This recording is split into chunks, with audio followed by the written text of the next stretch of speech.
Hi. Hi, Valerie. How are you? Good Good morning. morning. So great that we get the little bit of time to talk. Yeah, I'm After, excited to finally see you. I know, after all these months of writing back and forth and exchanging DMs online, it's great to finally see you in the flesh. Yeah, it does. Slid into the DM. That Oh, sounds so man. weird.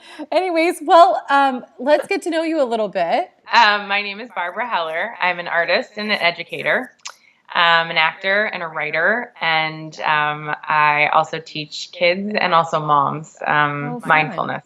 Oh, wow. And you just moved to New York, right? Like, because you were in LA.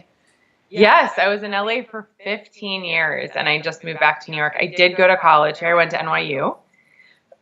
Excuse me. Yeah, I've been living here for a few months. Exciting. There was like a large period in between that I didn't. Yeah. So, what prompted the move to New York? Because that's a huge Well, change after basically establishing your entire life in LA. yeah, 100%. So I'll tell you, it was a few things. The first thing was I had an audition for a Broadway show about a year and a half ago.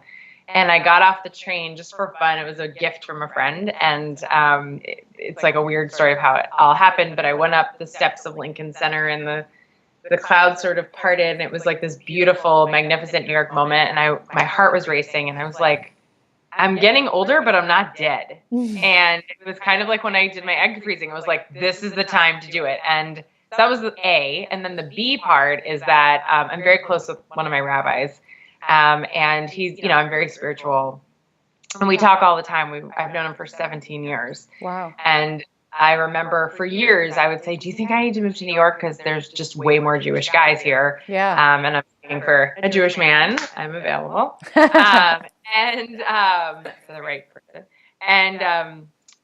For years he would say, God knows where you live. God knows where you live. God Doesn't knows matter. where you live. I love that. Yeah. Yeah. God And I knows love where it you too. live. Well, and you don't always have to live wherever you live. You could always move. Right. So that's true. But there's just more people here. And so I remember for years I would say, well, God knows where I live. And I am so happy. I'm a happy person. I was very happy in LA for 15 years. That's why I was there. I was thriving and Well, it's great creating. weather. The weather's great. Your industry's right there in your backyard. Everything's at your fingertips. Totally. And I love hiking, and I just love, just being there. I feel very connected to California. However, I'm very involved in the community there as well, multiple communities, the, entertainment community, the Jewish community. But at the same time, about a year and a half ago, around the same time that I came to New York, I had a meeting with my rabbi in Israel a few months later. And I told him about this experience, and he said, God does know where you live, but sometimes you got to move. And I was like, darn it, because there's a Jewish idea that says if you change your place, you can change your mazel, meaning if you change where you live, there good stuff will come. And that's always happened, whether it was Well, like I think moving change in general brings on that whole manifest. right. Like where does growth happen? Yeah. Outside of your comfort zone, right? So I'm the queen of that. I'm, always open to a challenge, and I look at everything that happens outside of us as a gift from above that is just a challenge, a good challenge, even when it's painful. Yeah. So is that kind of what led you into egg freezing? Because I know that's a huge part of your life as well. Yeah. So I was against it. I remember the first time my grandma actually told me to do it, and it was Your like grandma told you to do this? my grandmother told me to do it a decade ago. Wow. And yeah, my grandma was What a progressive grandma you have. Oh, she's amazing. She lives in me, through me. She's is the most amazing soul I've ever known, and I feel very connected to her. And that's another good reason to be here, because her gravesite is near here, and she grew up on the side. And so whenever I'm there's having so many reasons why New York is right for you right now. Yeah, totally. Sorry for going off on. Thank you for focusing me. But she said, you need to freeze your eggs. And I was like, what? And I just started bawling in the kitchen, because I probably could feel that it was going to be in my future, and I wasn't ready to accept it. And I also just figured I was going to meet the guy who was going to be responsible for, making sure that I didn't have to freeze my eggs within a few months or even a year. So it was shocking to me. And I felt like she was giving up on me. But later on, I realized, no, she was actually giving in to me, you know. Yeah. Or she was helping you kind of come to that realization because it came from a friendly source. You could receive it maybe more naturally than if your doctor had suggested it or something, you know, or a friend. Oh yeah, I have the world's best doctor, and I mean, you could tell me yours is great, but mine is the best in the world, and for many reasons. And one of the biggest reasons is he never pressured me. He was like, even when I went in, he was like at late 30s, he was like, you don't have to do this now. You're gonna get married, and it's gonna be fine. But if you want to do it, this is a great time to do it. Well, but biologically, we know that our eggs get older. So you kind of saw some of those signs. Yeah, but there's also new research coming out that sometimes the more mature eggs are even better. It just, and there's less of them, but it's not, people pick and choose what they want to listen to. I choose to listen to things that make my heart feel happy. I am not interested in getting bogged down by negativity. That's just not part of my Nobody has time for it. Right. I mean, lots of people make time for it. I'm just not one of those people. Yeah, exactly. Well, okay, so tell us how your egg freezing experience went. How old were you when you froze your eggs? It was great. I was 39. I was very resistant for a while. A few of my friends had done it and told me it was easy and it was no pressure. And, I had just gone through a big breakup. I was actually engaged and I had called off my engagement. So it sort of taking control of my life again. I made a movie about this also, which is on YouTube. And it's in a few film festivals right now. It's called Breaking Open. Oh, but you were calling it Hello, Mr. Husband, or... No, it's another movie. Oh, another movie. On the same topic? No, totally different topics, but I can tell you about those now. Okay, yeah, sure. Tell us about them.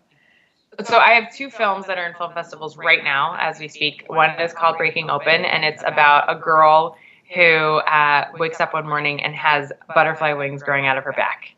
And she's like stunned and doesn't know what to do. And it's sort of a metaphor, right, for like becoming a butterfly and having maybe people around you trying to clip your wings. And I had gone through this period in my life where unknowingly I was choosing to be around people who I felt, for me, were sort of like clipping my wings, whether it was like teachers in my life or friends or boyfriends, or I just kept choosing this sort of path of like practicality and trying to fit in a box. And it when I realized that it wasn't working for me, all of a sudden there was something taking over that sort of came out of me, almost like butterfly wings. And so I kind of became obsessed with butterflies for like a year and made a web series about it called Breaking Open. Cool. Okay. Yeah. That's really on my neat. YouTube channel. Okay, great. And then the second one is called Hey Future Husband. And so this is sort of the meat and potatoes of why we're even speaking, because it's so bizarre that this would happen. But my egg freezing experience started when I woke up one morning and I had just given this mindfulness class about how you should open your heart and your mind to any blessing that God or the universe wants to give you. And the moment I woke up, the next day, I'd just given this big class. And, sometimes teachers are really teaching just to teach themselves. And I'm a big proponent of that. And I get it. I am so preachy and it's always for me, right? I'm like my first teacher, my first student. So I woke up the next morning and I called my doctor. It was almost as if like the phone was like going into my hand. Like I didn't even. And dialing it for you. Yeah. It was this big. I had just given a class on whatever blessings are meant for you, you should let yourself be open to them. And so it really hit me when I woke up the next morning. I said my morning prayers and did my meditation. And the phone just sort of like, I just like picked up the phone, and the first call I made was to this doctor who I had already interviewed with years before just to make sure if I ever was going to do it. And he's like, hey, and he's so relaxed. He's so easy breezy that it was just so effortless. And I walked in and I said, when would be the best time to start this if I were going to do this?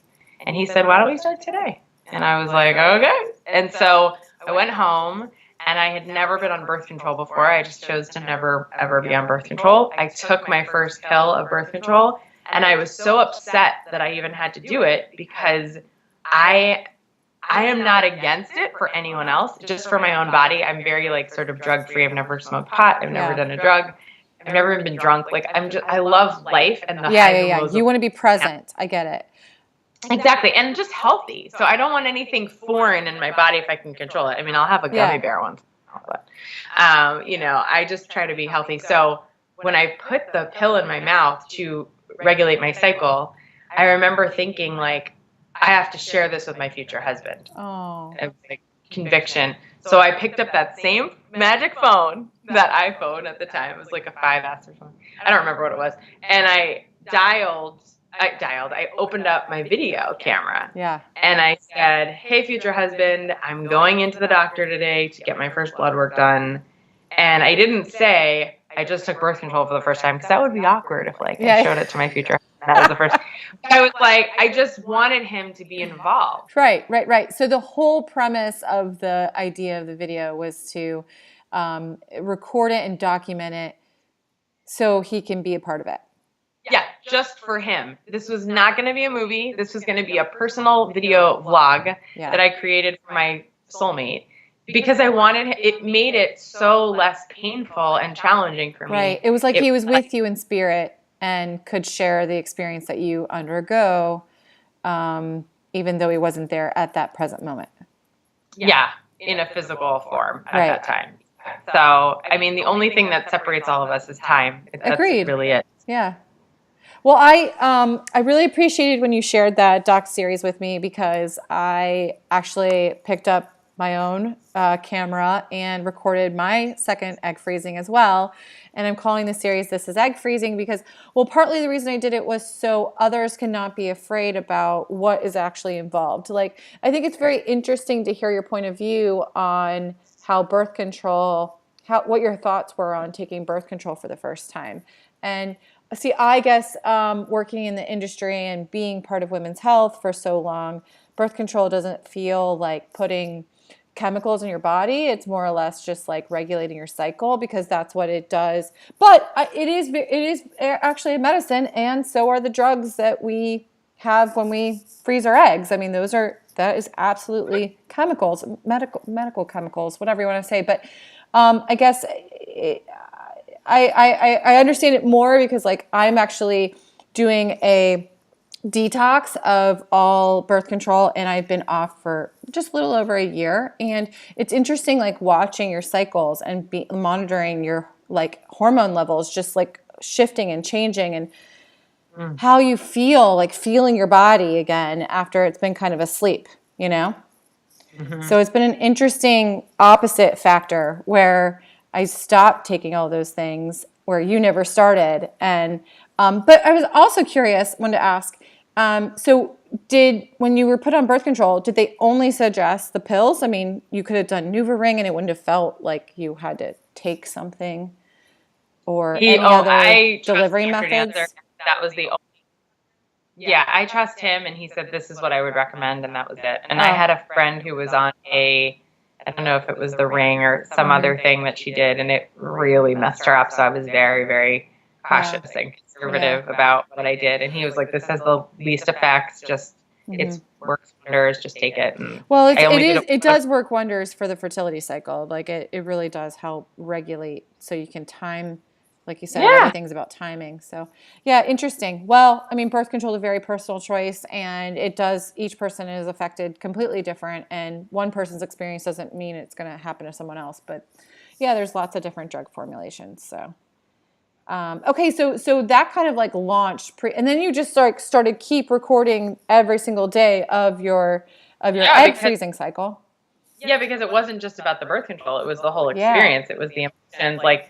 My mom and a few friends had said, do you want me to come over? Do you want me to take you to the doctor sometimes? Like, do you want me to hold your hand? Do you want me to, like, help you with the shots? And every time I would say, no, it's okay. Because I kind of felt like my husband was in the room with the camera. Right. That's like a weird way. Right. And all of those things I wanted to experience, with sort of him and also like myself. I took it on my own, and a dear friend of mine, my friend Jody, who's mentioned in the film, she did drive me there. Because legally I had to have someone drive me. It was only a few minutes. The retrieval day, you need help. Yeah. And friends came out of the woodwork, like bringing me Starbucks, and like I was home Oh, for 2 full days. I did nothing. I just kind yeah. of got at Chilled home, and but vegged. I didn't really need to do that. I just was extra cautious because I'm very health conscious. And, you know, my doctor, I was waiting tables at the time, and he was like, you could totally go to work tomorrow or tonight. And I was like, no way. You know, I want to see if my body's okay. And it did take a couple of days for me to feel like 100%. I probably was like Yeah. 98, you know, but, and it was just like period cramps. Well, But it and some was, of the trigger shots, you know, can leave like a hangover effect, and you know, they're all different. There's so many yeah, different ways to trigger. I probably was a little bit tired. I mean, the whole experience was like very stress induced. It was just like Yeah. anxiety provoking, but I wasn't like, I didn't have a panic attack. I slept well the night before. Great. You know, if any, and I talk about this in the film, like if anything, if I knew how, you know, minimal the pain, the frustration, all of it was, I probably would have done it years ago, and I probably would have done a few cycles. I just, you know, it was very costly. I Yeah. highly recommend spending a lot of money with one doctor that you love, because I know that whatever we got is what I'm supposed to have. And I actually prayed for 4 healthy eggs, and Leon Hara, thank God, that's like exactly what I got, as opposed to like 20. Like I have a friend who got 20 eggs, but she was on bed rest for a month. Yeah. I mean, that probably like risk for hyperstimulation. And then when I went to see my doctor, Dr. Genzer, he was just so lighthearted and fluffy about the whole thing. Right. It was a And he completely knows- different experience. Well, I think, you know, that's a good point, is that women really need to interview different doctors, because the first one you meet may not be a match. It's kind of like, you know, there's plenty of choices out there, and you don't have to just take what's first given to you. And I think that you made a lot of cost decisions, not just based, like you asked your doctor for help, or I asked him if there was any way that he could do a little bit of a reduction, and he did. It was very small, but it was at least something. Hey, but it you was, asked. If you don't ask, you don't get, right? And so I think that's another really great point too to share with everyone listening, is that, you know, you can do these things. You just, where there's a will, there's a way. So well, jinx. You know, I got an incredible finance package with an all women's just for this type of thing. It was a very, very low APR, whatever Cool. that is. Yeah. And I was Good able to rate. pay it off in 2 years. Yeah, Great. very, very easily. Never missed a payment. It's done now. So, Yeah. Awesome. Well, it's Yeah. so great. So how did you feel like during it? You felt really kind of empowered because you were doing these videos, and then afterwards, when you were all done, did it change like how you did dating, and or did it change your mindset at all, or what was your thoughts? Not really, because I still believe that, like, I know lots of women who, you know, are into their 40s and had children naturally. Yeah. So if I didn't know them, I would be like freaking out, and I probably would just totally choose to do it fully on my own. But I'm very glad I did not have the eggs tested, because they just came up with some research that don't touch them at all until you absolutely have to. And you don't even have to test them, like just, you know, get the embryo done, because the eggs are so fragile on their own. And, Well, you know, at any point, the text mistakes can happen, and eggs are very fragile. Yeah. You want to make sure that you impact them the least amount of possible. Yeah, exactly. But also, you know, it did get rid of a little bit of the anxiety about like, oh, I wish I could get married right now. But at the same time, it's like, it's such a funny thing, like trying to attract your soulmate. It just, there's only so much you can do. Like, so I think the only thing it's helped me is I can say to God, because I believe, and that's what I call God. Some people say the Schwartz or the universe or whatever, the force. I have done every single thing in my power to try to have a healthy baby. Proactive on your side.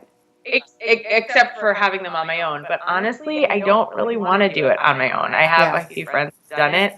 They're not necessarily any happier. Right. They have a new set of stresses. Yeah, I mean, it's an incredible amount of stress, and they're so lonely, and I'm glad that they had the courage to do it. I'm not saying that they are bad people, God forbid, or they're, you know, or that they wish they didn't make that choice. Right. It's an incredible choice, and I know that they're very happy with their children. I'm just saying, like, I go back to Judaism 101. It's sort of like my thing, because I didn't grow up with it. And then when I discovered it, I was like, oh, wow, a roadmap, a paradigm to see the world. Like, I didn't have that before. So there is a commandment that men are supposed to find a woman to have a child with, or, if you have a child, you do it in partnership. And I do think there is something to be said with, as much as you can stand it, to wait for that person. Yeah. God forbid, not judging anyone who did it on their own. That's an incredibly brave choice, and they should have lots of banners and like a whole day for them.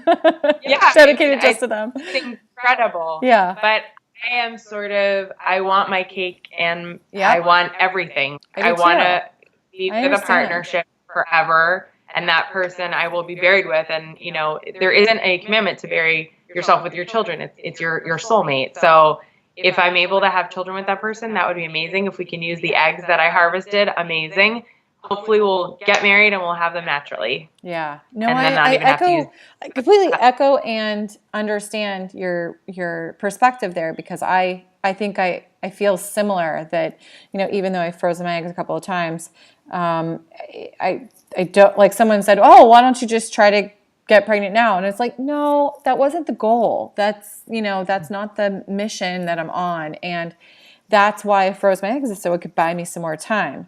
And that's the point, is to allow me to be on the same playing field and not actually be the age that I am.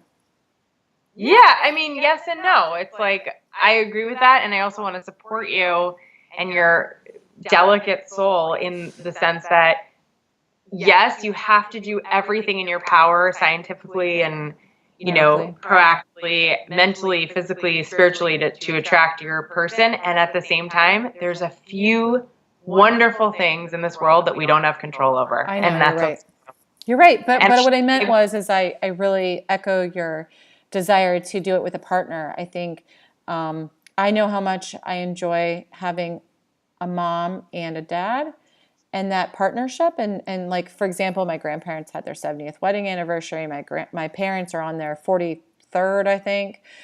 So when you see those examples, it lets you know that it's possible. And I might never make it to a 40th wedding anniversary, but that part's not the important part. It's about the union and the partnership. We're so much older. I mean, I keep seeing these like 50-year-old guys on bikes and scooters, and I want to take video footage of it for this new vlog that I've created, because my movie's doing so well. I'm like, oh, I guess I have to do another one. And like, once I meet the guy, and then once we have children, and whatever. Like, keep it going. Keep it going. Right. So I have one called 20 extra years, and it's just basically about how I've just started it, and it's like, kind of talking about how our generation was actually given, now that I've written it, it's like 30 extra years, but definitely 20 extra. Like, my parents got married in their early 20s and had kids in their 20s and early 30s, and our generation was given at least 20 years. I mean, how many people do you know that get married and they're on their second or third marriage? Yeah. Or some people into their 50s, they're not even married for the first time. It's just, we got all this extra time, even though we delayed the family factors. Right. There are people in their 50s today having kids, whereas when I was younger, in my 20s, I would have thought, that's so old. I remember, when my grandma, she used to say, like, when people were in their 40s and had kids in when she was growing up in like 1940, people would walk up to a mom who was 40 who had just had their 10th kid and shame her. On you. Wow. Can you imagine today these women in the Upper West Side choosing when to have and what sex the child is going to be, and like, you know who I'm talking about, like the women with the career who are like having their own kids or with a partner at 45 or 50. Totally. They would never stand for that at the Women's March. Oh my gosh, never. No, it's just it's a sign of how much our times have changed. And you're right. Like, we have the opportunity now, science has afforded us the ability to catch up to men's biological clocks, essentially. So. I mean, yes and no. I think there's sperm also goes bad, and women get the advantages of sperm is that they can impact it, and they make new sperm every 3 months. So yes, there's age factors, but it's a little less of a deterrent than for women's age factors. But that's just medically speaking. But Yeah, yeah, I I just always mean, each party is responsible for their own health, right? And like bringing and the good pieces. soulmates, and also they're each party is responsible for losing their own soulmates. I mean, how many Yeah. times have I had conversations with guys way into their 50s who are like, yeah, I'm holding out for a 30-year-old, and I'm like, yeah, you think a 30-year-old's gonna want you? Okay, that's. I mean, I don't know what you're gonna be able to talk about because you could be his Yeah. dad, and they always laugh at me, but I see it all the time, Yep. and it breaks my heart because we have a huge crisis. There's, Yeah. And I no, mean, I think you're right. about this. Yeah, I don't know. I think the world's made it really easy on men, because now with like these dating apps and the way people date is, I don't know, I don't really resonate with it. I'm more of an old schooler, and I feel so out of place sometimes, like a fish out of water. You think a fish out of water, like you're just evaluating the creature wrong, right? If you're not in your environment. And so sometimes I don't identify with all of these new choices that people make. There's so many consequences, and I don't think people think about that. They're just living in now and not living what could happen in the future. Right. So that's the problem with just pursuing happiness and not having a set of goals or values. I just wrote a book it's a mindful Judaism book for anybody, but I guess it's geared a little bit more towards women, but it's really for anybody. It's like a Brene Brown meets Tina Fey. Oh, awesome. Jubu. I love both of those people. What's that? I said I love me both too. of them. Yeah. If I could be so bold as to include them in my brand. But yeah, like I'm like a Jewish Tina Brown.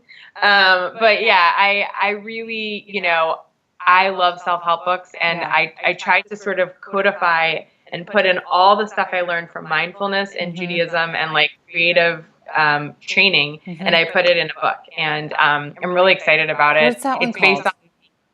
So as of right now, we don't have a definite title. My editor and I are going back and forth, so I don't want to give away too much.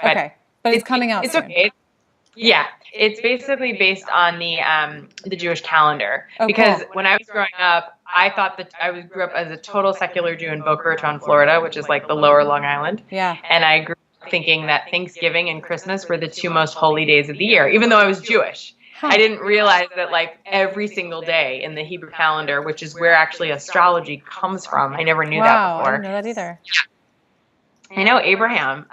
It all comes from those teachings, and there's volumes of books, old Jewish books called Sefer Yetzirah, and commentary on it from the Kabbalah that actually talk about each Hebrew month, and it's a lunar calendar. And so every single day in the Hebrew calendar, someone amazing died, someone amazing was born, or multiple people. There's every Hebrew month has something special going on. Like for instance, and of course this is when we would meet, this is the month of miracles. It's called Kislev. Wow. Love it. And it's the month of Hanukkah. And Hanukkah is a historical holiday. It's not even a biblical holiday. But, even just thinking about like the Jewish people being sort of ransacked out of their own home, and then out of nowhere, we won this war and we're able to get Israel back. Basically like nothing. Like our army was this big, and we had and then of course everyone knows the story, like the lamp burned for 8 nights when it was only supposed to burn for 1.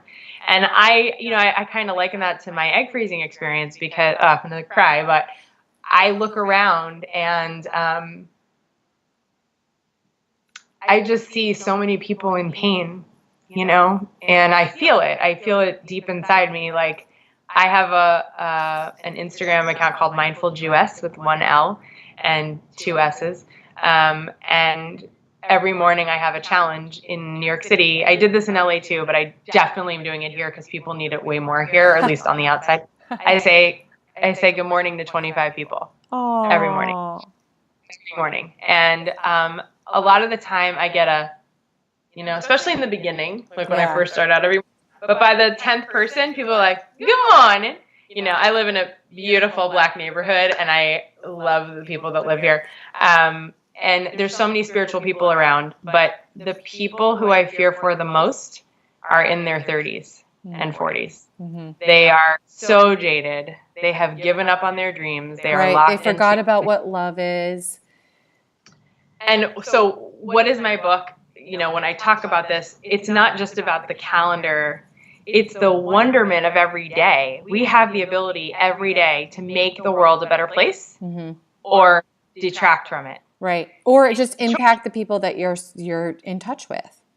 Right. But how do we do that? So for me, find your place. Like for me, it was Judaism. Like there are so many commandments. There's 613 commandments. So every day I think about all the commandments that that are expected of me, not all 613, but they're basic ones. How do you treat your neighbor? Literally, how do you Well, I treat think them? of these as values as well. These are some basic values that I think we've forgotten or walked away from.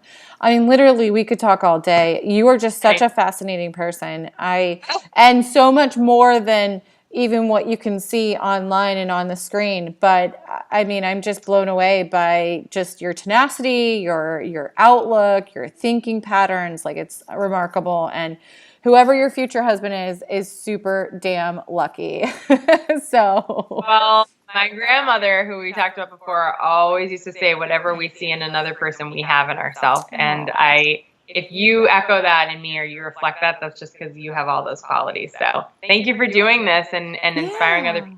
Well, and it's just so fun that we have this Egg Club network that can help inspire other women to be proactive about their futures and not feel like a victim and allow yourself this time and space to give to yourself.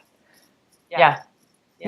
I mean, up until a few years ago, it was like only if a person was really sick, God forbid, they would let them do it. Right. And that's crazy. Like, I totally would have done it years ago. I'm sure my stepmother, who was the third one, my dad married, she's a working woman from like working girl days. Yeah. She probably would have her eggs too, but it wasn't even available.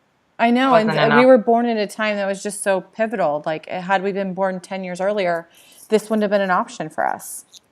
I know. Well, yeah. I have Hopefully just we won't enjoyed. Even use them because we're going to meet our soulmates very. Yeah, that's right. Well, when I come to New York, I will look you up. But this has been such a great time spending this day with you. And any lasting advice or any like last message you just want to share with the listeners? Say goodbye. I want to say that whatever you really, really, really want to accomplish, if it's kosher, if it's going to make the world a better place, you have to really think about it if it lines up with that. But if you really, really want something and it's 100% kosher, you can have it.